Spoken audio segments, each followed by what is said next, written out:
Oh, good afternoon, everybody. It's Brother Eric, your local 308 Boogeyman. Also elected, unfortunately, to the sellouts and their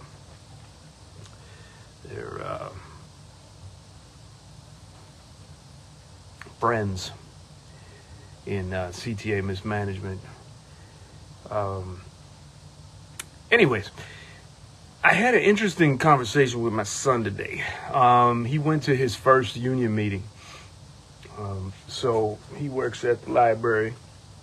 And they're Ask Me, Local 1215. And he's also been to our meetings at Local 308.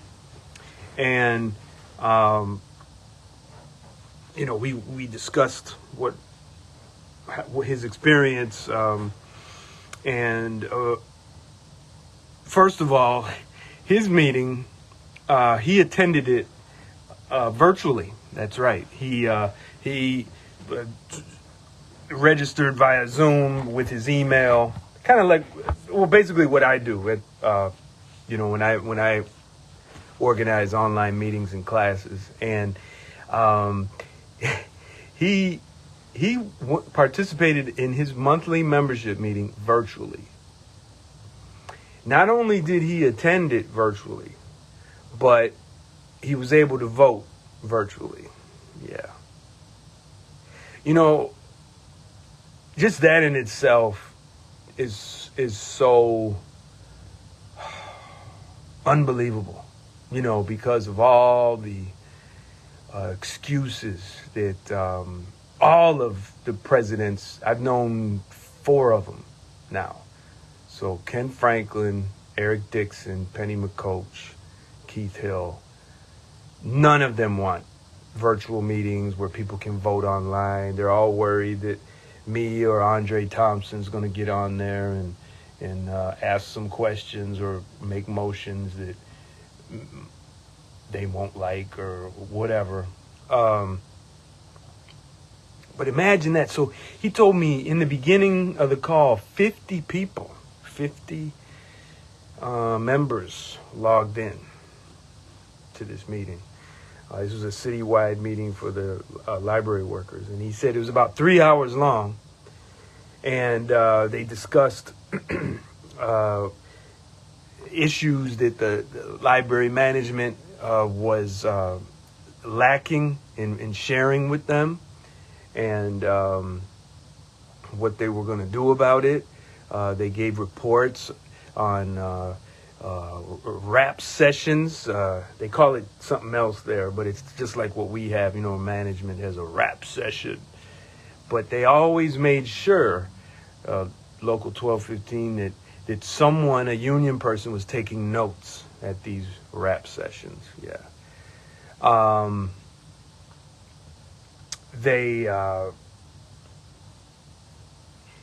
It sounds like, they dealt with a lot of issues regarding organizing other workers in the city, which is interesting. Ask Me is in Chicago is kind of, it has like a regional organization, Council 31, and so then they help organize different locations, and they were talking about some museums they were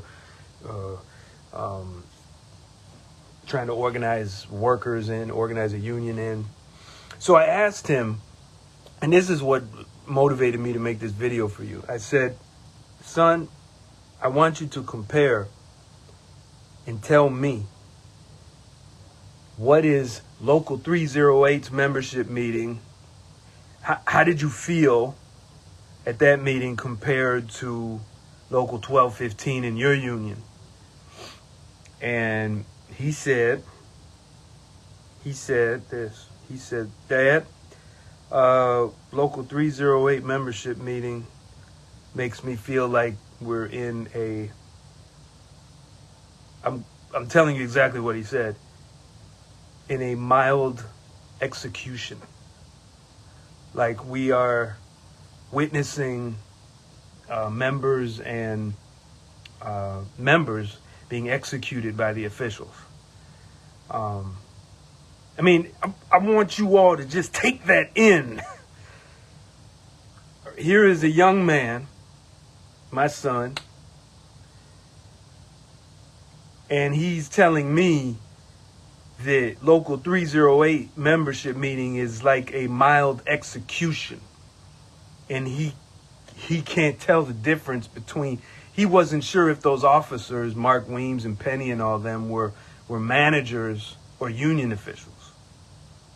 And then when he's at his union, Local 1215 asked me in a virtual meeting where he can vote and have a say virtually.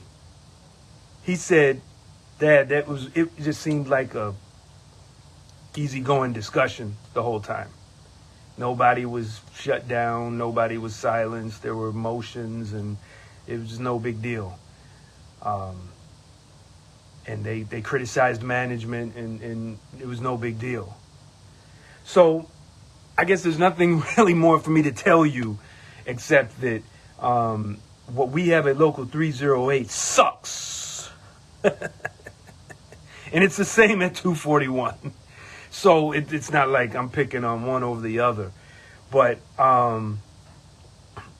should I ever have the privilege of being your president in Local 308, I promise you, I swear to you,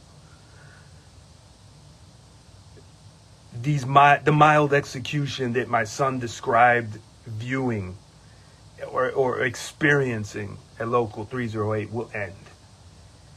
It will end. Our membership meeting is going to be open to all members, and the members are going to run that meeting, not the officials. The members are going to run the meeting. The members, every single member in Local 308, everyone who's in a bargain for a job, even if they're not paying dues, if they're in a Local 308 job, they can come into the meeting. Now, will they be able to vote? No. Bylaws are clear. If you're not paying dues, you don't vote, but you can participate. You can sit in, and you'll be able to do it virtually. You'll be able to do it in person, because it's simple. I do it every month as a union rep. I did it as an organizer in the Justice Coalition we did that for a couple years. So we can do it in Local 308, Local 241. But of course, I'm not in Local 241, so guess what? That's going to be up to you all in Local 241 to make that happen. But I just wanted you to just hear what I had to say about my son's experience comparing his union membership meeting to ours. All right? And I want those words, that mild execution, that phrase that he used, just to sink into your minds and realize this must stop. This must end. Okay? Every member has a voice. Every member has a right to speak, to make motions. And if they're seconded, they have to get a vote, no matter how wild it seems. Every member has got to be treated with respect. And in a boogeyman administration, you have my word. You will be respected, even if you come there and curse me out. Even if you come there and talk about my daddy and my mama and 10 generations going back. That's your right to express outrage. And no more of this beating up members and put chest bumping like King Kong Cleve Atkins chest bumping. What the hell? What kind of union is this? Where we have me and another brother are here in the corner, and this King Kong Cleve Atkins comes and chest bumps me because he don't like that I told him that the union ain't his house, when he declared that to my brother Robert Thomas, who was visiting us for doing a vote count. And then now all these bootlickers are saying that I was in his space. I guess I was, because he thinks our union office is his house. Penny and Mark calling cops on me because I told a member how many of them suckers voted to side with the CTA and firing her. Putting charges on me for what? Defending y'all. This ain't a union. It's a goddamn personality cult. And I'm telling you, everybody who's in a union that's not our union, the ATU, and they visit and they hear this stuff, they can't believe what I'm saying. They don't believe it. But when they come and visit, they see it. They see it. And some of y'all, they say that boogeyman's crazy. He's always this, he's always that. And you'll see when I come in, I say, excuse me, such and such and so and so and such and shut up. No, we're not going to do that. You know, it's like, what the hell? We got to take control of our union. So you have my word. You have my word. When it's time for elections, you elect me because what we got now, I promise you, Penny, Mark, sorry, it's looking like James Battle, Aqua, King Kong, Cleve Atkins, all these people, Overseer, all of these people, they care about one thing only, and that is maintaining relationships with the people that terrorize us, management. It's not going to work, y'all.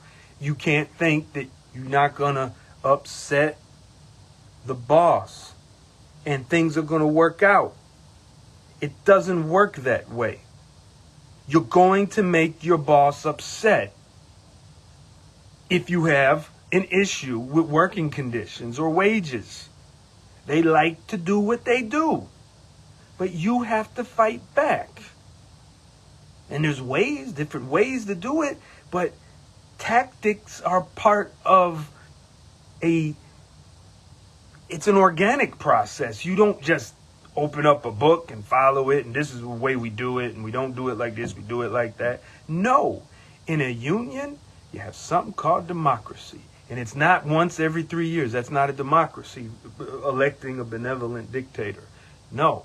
The democracy is that the members democratically decide what the leadership is going to do.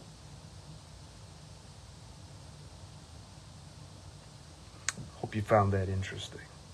Peace.